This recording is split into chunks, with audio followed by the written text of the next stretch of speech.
السلام علیکم ورحمۃ اللہ وبرکاتہ۔ Quran learning with Tajweed and Arabic grammar میں تمام طالب علموں کو خوش آمدید۔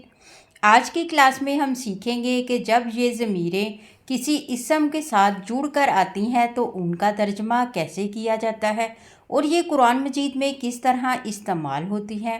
یہ نحو کا اتنا آسان اور جادوئی سبق ہے کہ اسے سیکھنے کے بعد آپ قرآن مجید کی ہر لائن میں خود سے ترجمہ کرنے کے قابل ہو جائیں گے۔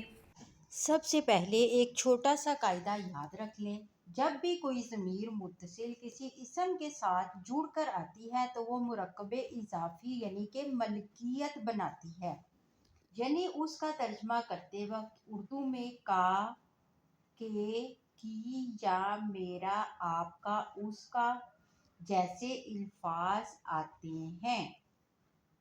پہلی مثال لفظ ہے کتابٌ، کتاب، کتابہ، اس کی کتاب۔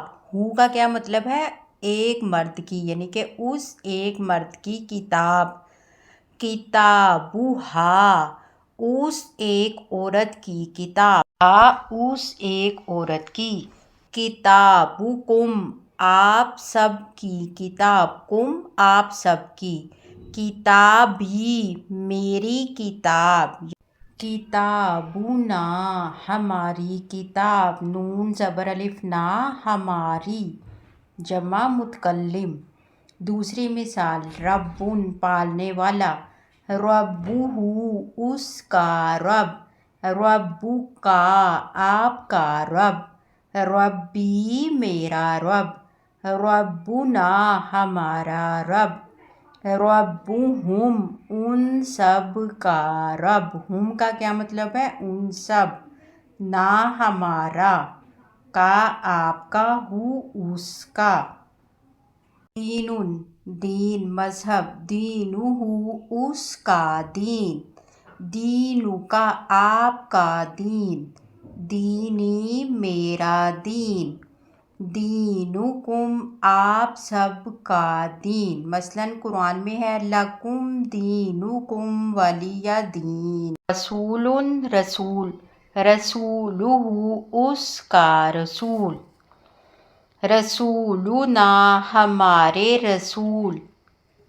صدرک، آپ کا سینہ۔